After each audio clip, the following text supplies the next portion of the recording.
My wife looked pale and empty, so we went to the doctor. Suddenly, I was taken into another room alone. The doctor whispered, "Run now. 3 years ago, I went straight to the police and uncovered a terrifying truth. I watched my wife stare at the wall for 43 minutes. She sat on our couch in the living room, hands folded in her lap like a child at church, eyes fixed on a spot 6 inches above the television, not crying, not moving, just staring. The coffee I'd made her sat untouched on the side table, steam long gone. "Sarah," I said quietly, "we need to go." She blinked once, like she was surfacing from deep water. "Go where?" "The doctor, you promised." Her jaw tightened. "I'm fine." "You've been sitting there for almost an hour." "I was just thinking." "About what?" She didn't answer, just stood slowly, like her joints hurt, and walked past me toward the bedroom. I heard the closet door open, the soft rustle of her pulling on another long-sleeve shirt. Even though it was 76 degrees outside, she always wore long sleeves now, even in summer. "My name is Daniel Foster. I'm 34 years old. I work in IT consulting,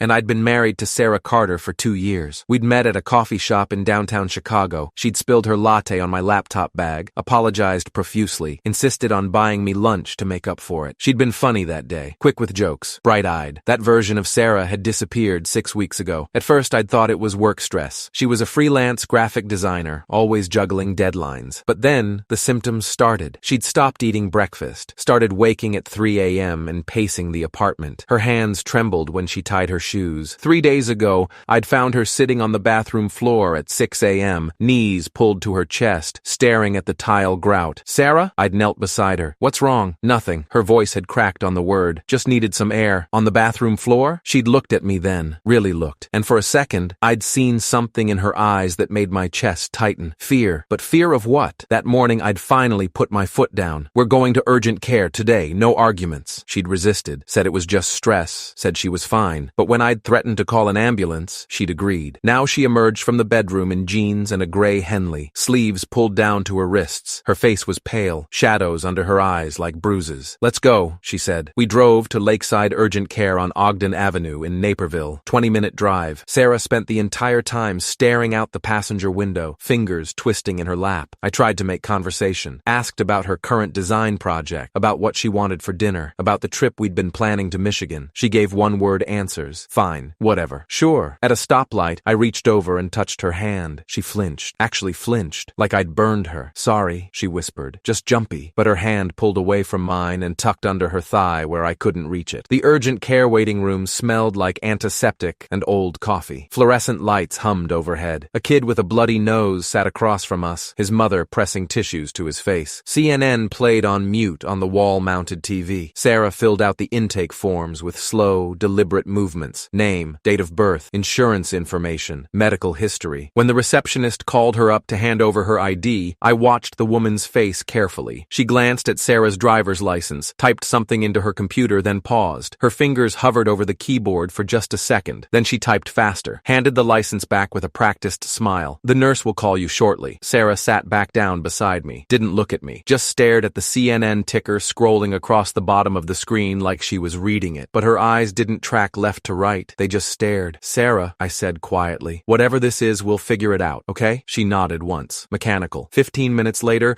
a nurse called her name. Sarah stood like she was moving through water. I followed her down a narrow hallway lined with exam rooms. The nurse, young, tired-looking, name tag said Jennifer K., took Sarah's vitals in room 4. Temperature, 98.4. Blood pressure, 128/84. Pulse, 92. "A little elevated," Jennifer noted, "but not concerning. The doctor will be in shortly." She left. Sarah sat on the exam table, paper crinkling under her. Her hands gripped the edge like she might fall. I sat in the plastic chair against the wall. "See? Not so bad." She didn't respond. A knock. The door opened. A woman in a white coat stepped inside. Mid-40s, dark hair pulled back, sharp brown eyes behind wire-rimmed glasses. Her name tag read, Dr. Annika Patel, MD, 18 years internal medicine. "Sarah?" Dr. Patel's voice was calm, professional. She extended her hand. Sarah shook it. Her grip was limp. Dr. Patel sat on the rolling stool. "Tell me what's been going on." Sarah's answer was rehearsed, flat. "I've been tired, not sleeping well. Stomach's been off. Any specific symptoms? Nausea? Dizziness? Just tired." Dr. Patel studied her. "Your husband mentioned you've been very withdrawn." Sarah shot me a look. Quick, sharp. "He worries too much," she said. "Fair enough." Dr. Patel pulled out her stethoscope. "Let me listen to your heart and lungs." Sarah lifted her shirt slightly. Dr. Patel pressed the stethoscope to her chest, moved it to her back. Deep breath. Sarah breathed. Again. Sarah complied. Dr. Patel's expression expression stayed neutral, professional, but I saw something flicker behind her eyes. Everything sounds clear, she said. Can you roll up your left sleeve for me? I want to check your blood pressure manually. Sarah hesitated, just for half a second. Then she pushed her sleeve up to her elbow. Dr. Patel wrapped the cuff around her arm, pumped it, watched the gauge, but her eyes weren't on the numbers. They were on Sarah's forearm, specifically on a small tattoo. A compass rose, maybe an inch wide, faded, partially hidden by the cuff. Dr. Patel's jaw tightened, then smoothed. Blood pressure looks good, she said, removing the cuff. She rolled her stool back slightly. I'd like to run some blood work, just to rule out thyroid issues, anemia, vitamin deficiencies. That's it? Sarah asked. That's it. Dr. Patel stood, opened the door, called down the hall. Jennifer, can you take Miss Carter to the lab for a full panel? Jennifer appeared. Of course. Dr. Patel turned to Sarah, smiled. This won't take long. Then she turned to me. Her expression didn't change, but her voice dropped half an octave. Daniel, could I speak with you alone for a moment? Just a few quick questions about Sarah's medical history? Sarah's eyes snapped to me. Why alone? Routine, Dr. Patel said smoothly. Sometimes partners notice symptoms the patient doesn't report. It helps me get a complete picture. Sarah frowned, but said nothing as Jennifer guided her toward the lab down the hall. The moment Sarah turned the corner, Dr. Patel grabbed my wrist. Hard. She pulled me into a small office across the hall, shut the door, locked it. The calm professionalism vanished like smoke. You need to leave, she said, voice low and urgent. Right now. Walk out the side exit. Don't go back to that exam room. Don't let her see you leaving. My heart slammed against my ribs. What? Why? Is she dying? No. Dr. Patel pulled out her phone, scrolled frantically. This isn't about her health. It's about who she is. I don't understand. 3 years ago, I worked an ER shift at Cook County Memorial. A woman came in under police custody. Assault charges. She had a surgical scar across her lower left ribs, an old fracture in her left wrist that hadn't healed properly, and a small compass rose tattoo on her left forearm. Dr. Patel turned her phone to face me. The screen showed an old patient photo, a woman with the same bone structure as Sarah. Same eyes, different hair. That's not Sarah, I said automatically. No, Dr. Patel said. That's Maya Brennan. She escaped during prisoner transport. They never caught her. And I just saw those exact same markers on your wife. The room tilted. That's impossible. Sarah doesn't have a scar. Roll up her shirt and check her lower left ribs. I saw it when I listened to her lungs. Dr. Patel's voice was shaking now. Daniel, listen to me. The bulletin said she was considered dangerous, that she used relationships as cover, that she'd been violent when cornered. From down the hall, Sarah's voice cut through the door. Daniel, where are you? Dr. Patel's face went white. If she realizes I recognized her, if she panics, the doorknob rattled. Daniel? Dr. Patel shoved me toward a second door I hadn't noticed. It led to a supply closet. Go, out through the staff hallway. There's an exit by the pharmacy. Run. I can't just, she could hurt you. Dr. Patel's eyes were wide. Or me, or anyone here, please. The doorknob rattled harder. I didn't think. I moved through the supply closet, into a staff hallway that smelled like bleach and stress, past nurses giving me confused looks, through a door marked authorized personnel only. I burst into the parking lot. Cold October air hit my lungs like ice water. Behind me, I heard the staff door bang open. Footsteps, fast. I ducked between two SUVs, pressed myself against cold metal, and pulled out my phone with shaking hands. 911. 3 rings. 911, what's your emergency? My wife, my voice cracked. I swallowed. Tried again. A doctor just told me my wife might be an escaped prisoner. I'm at Lakeside Urgent Care on Ogden Avenue. She's inside. I think she's dangerous. Sir, are you in immediate danger? I don't know. I'm hiding in the parking lot. The doctor said. I stopped, listened. More footsteps. Slower now. Methodical. I peered through the SUV's windows. Sarah had emerged from the building, but this wasn't the withdrawn, hollow woman from the exam room. Her shoulders were squared. Her head moved in smooth sweeps, scanning the lot. Her posture was different, confident, alert, like someone who'd done this before. Sir? The dispatcher's voice pulled me back. Are you still there? Yes, I whispered. She's outside. She's looking for me. Police are en route. Approximately 4 minutes. Can you stay hidden? I think so. Sarah walked toward our Honda Accord, tried the handle, locked. She pressed her face to the driver's window, peered inside, then straightened, scanned the lot again. Her eyes passed over the SUVs I was hiding between, kept moving, then snapped back. She started walking toward me, not running, walking, like she had all the time in the world. Sir, do you see her? The dispatcher asked. She's coming toward me. Can you move? If I move, she'll see me. Sarah was 30 feet away now. 25, 20. Then a patrol car whipped into the lot, lights flashing silent. Another car behind it. Sarah froze. For a split second, her expression cracked. I saw calculation, quick math. Then she turned and jogged toward the far side of the building. 2 officers jumped out, 1 male, 1 female. The male officer pointed. Around back! They took off running. Someone touched my shoulder. I jerked so hard I slammed my head into the SUV's side mirror. Dr. Patel crouched beside me. me, breathing hard. I'm sorry. I tried to stall her in the lab, but she figured out I'd separated you two. She asked where you were, and when I couldn't give her a good answer, she just left. Walked right out. What happens now? My voice didn't sound like mine. Now you tell them everything. The police caught her 11 minutes later. She'd tried to slip through the urgent care's back exit into the strip mall parking lot behind it, but officers had already circled the building. She ran, made it maybe 50 yards before 3 officers tackled her. She fought hard. It took all 3 to get the handcuffs on while she screamed and twisted and kicked. They brought me to the police station, put me in an interview room that smelled like burned coffee and desperation. Pale green walls, metal table bolted to the floor, two-way mirror. Detective Elena Ramirez walked in 20 minutes later, mid-40s, graying temples, tired eyes that had seen everything. She'd been with Naperville PD for 19 years, she told me, specialized in fraud and identity theft cases. Tell me about your wife, she said, settling into the chair across from me. So I did. I told her about the coffee shop where we'd met, about the whirlwind romance, about the small wedding at a courthouse with just a few friends, because Sarah said her family was estranged, about the past 2 years of what I'd thought was a happy marriage, about the past 6 weeks of watching her deteriorate. Detective Ramirez listened without interrupting, took notes on a yellow legal pad. Do you have photos? She finally asked. I pulled up my phone. Our anniversary photo from 3 months ago. Sarah smiled at the camera, arm around my waist, wearing a burgundy dress with long sleeves. She always wears long sleeves, Ramirez noted. Every day, I said. Even in summer, even inside. Did you ever see this scar Dr. Patel mentioned? No, she never let me see her without a shirt on. Even after 2 years. My voice cracked. I thought she was just shy. Ramirez studied me. Did she ever talk about her past? Where she grew up? Old friends? Family? She said she grew up in Ohio. Said her parents died in a car accident when she was 18. Said she didn't keep in touch with anyone from before. Did you verify any of that? I felt my face heat. No. I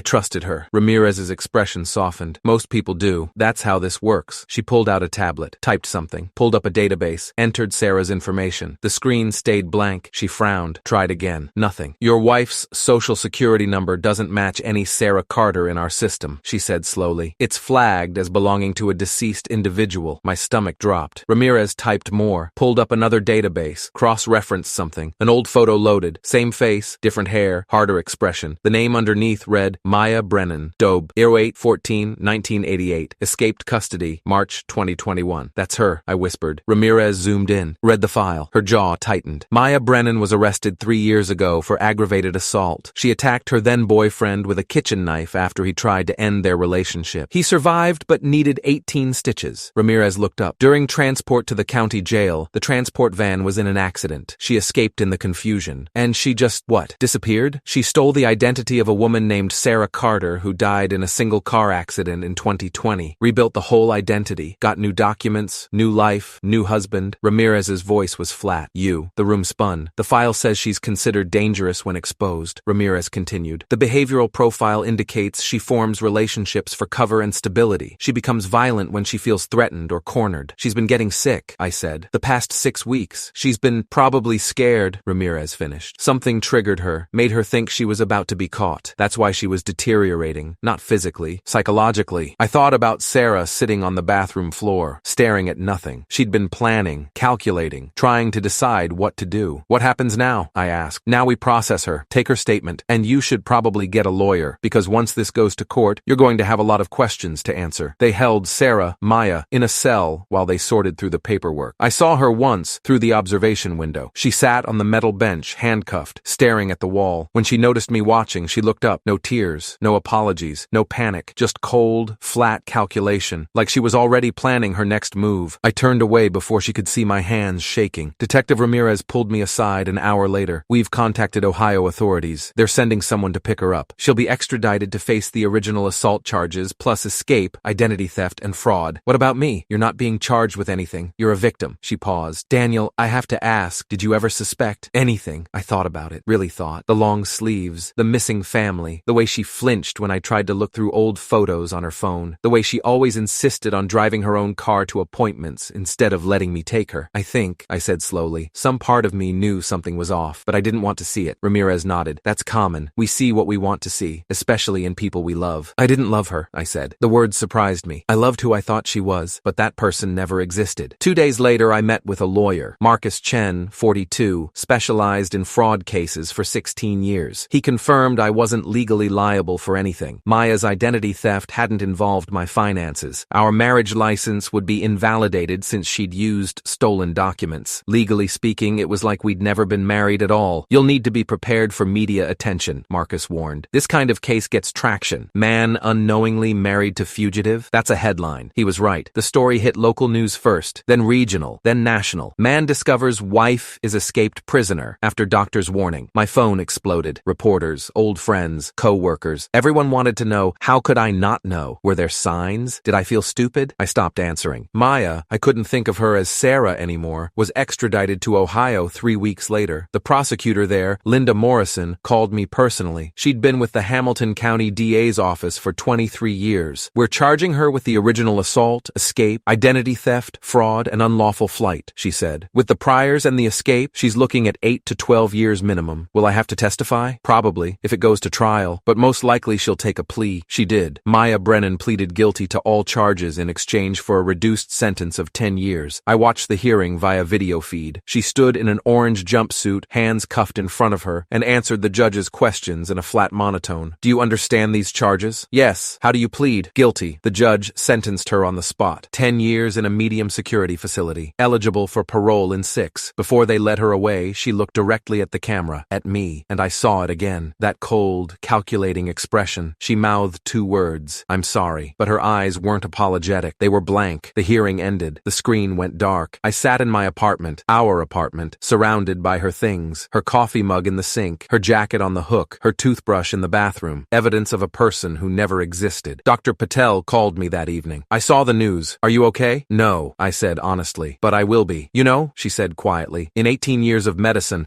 I've only recognized a patient from a wanted poster twice. Once was routine, a guy with unpaid parking tickets. But the other time was 3 years ago, when I treated Maya Brennan in that ER. She scared me even then. Something about her eyes. You saved my life. I did my job. She paused. Daniel, listen, I don't normally do this, but if you need someone to talk to, professionally I mean, I know an excellent therapist, Dr. Richard Moss. He specializes in trauma and identity-related psychological damage. You think I need therapy? I think you just found out your entire relationship was built on a lie. Yes, I think you need therapy. She was right. I started seeing Dr. Moss the following week. Spent months unpacking what had happened. Months learning to trust my own judgment again. Months understanding that sometimes people are exactly what they appear to be, and sometimes they're not. 6 months after Maya's sentencing, I was finally ready to move. I packed up the apartment, donated most of her things, and bought a condo in downtown Chicago. Started over. One afternoon, I was unpacking boxes in my new bedroom